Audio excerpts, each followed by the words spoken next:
आज भारतीय जनता पार्टी यानी बीजेपी के भीतर जो सबसे बड़ा सवाल उठ रहा है वह यह है कि क्या प्रधानमंत्री नरेंद्र मोदी और उत्तर प्रदेश के मुख्यमंत्री योगी आदित्यनाथ अब दो अलग अलग रास्तों पर चल रहे हैं। पिछले कुछ महीनों से दो नेताओं के राजनीतिक फैसले और उनके भाषण एक नई राजनीतिक समीकरण की तरफ इशारा कर रहे हैं। मोदी ने अपने राजनीतिक जीवन की शुरुआत हिंदुत्व और विकास के मेल से की थी, लेकिन अब उनका फोकस धीरे धीरे बदलता हुआ नजर आ रहा है। दूसरी तरफ योगी आदित्यनाथ लगातार हिंदुत्व की कट्टर छवि को और मजबूत करने में लगे हुए हैं। योगी के हिंदुत्ववादी एजेंडे से बीजेपी में हलचल। योगी आदित्यनाथ उत्तर प्रदेश में हिंदू वोटरों को एकजुट करने की रणनीति पर काम कर रहे हैं। अपने बयानों और नीतियों से यह साफ कर रहे हैं कि वे किसी भी कीमत पर अपनी हिंदुत्ववादी छवि से समझौता नहीं करेंगे।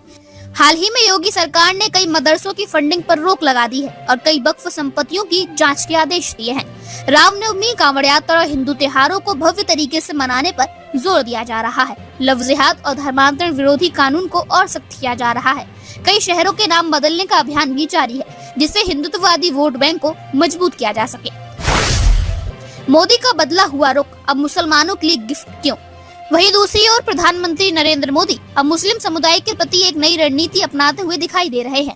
मोदी सरकार के हालिया फैसले इस ओर इशारा कर रहे हैं कि वे अब अल्पसंख्यक समुदाय को भी साधने की कोशिश कर रहे हैं।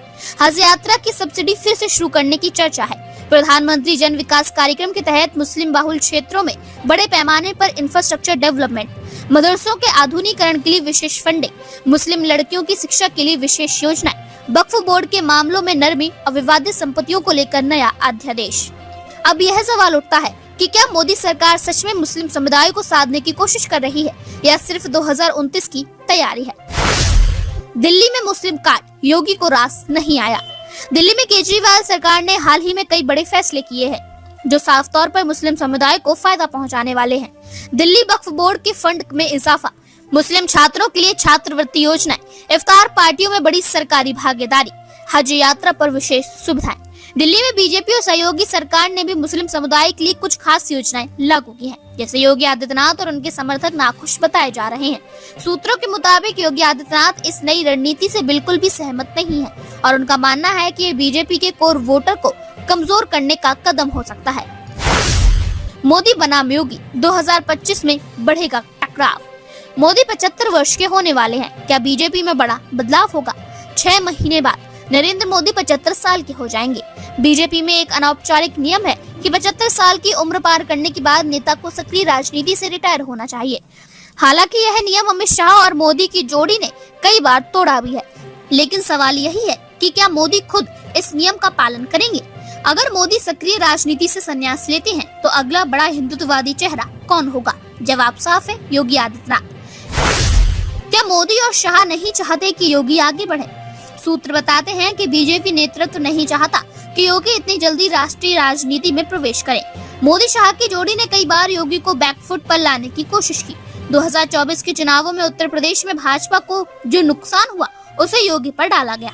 योगी की बढ़ती लोकप्रियता मोदी और शाह के लिए एक चुनौती बनती जा रही है। अगर 2029 तक मोदी पीएम बने रहते हैं तो वे योगी को राष्ट्रीय राजनीति से दूर रखना चाहेंगे, लेकिन अगर 2025 में वे सक्रिय राजनीति से हटते हैं तो योगी अपने दम पर बीजेपी में अपनी जगह बना सकते हैं।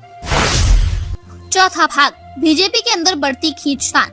बीजेपी के अंदरूनी सूत्र बताते हैं कि मोदी और योगी गुटों के बीच लगातार तनाव बढ़ रहा है। योगी गुट चाहता है कि हिंदुत्व की राजनीति को और मजबूत किया जाए। मोदी गुट चाहता है कि मुस्लिमों को भी साधा जाए ताकि 2029 में बीजेपी की सत्ता बरकरार रहे। अगर ये टकराव आगे बढ़ता है तो बीजेपी के भीतर एक बड़ा राजनीतिक भूकंप आ सकता है। क्या योगी बीजेपी से अलग हो सकते हैं? हालांकि यह अभी दूर की बात लगती है, लेकिन अगर बीजेपी ने योगी को साइडलाइन किया तो हो सकता है कि वो अपनी अलग राह चुने।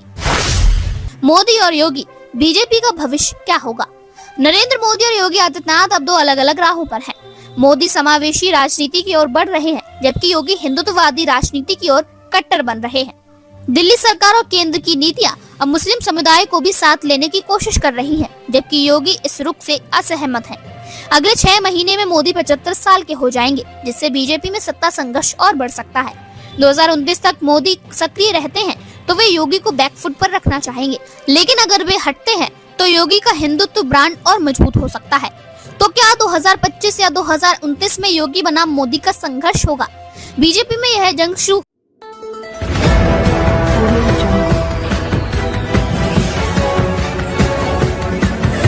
Audio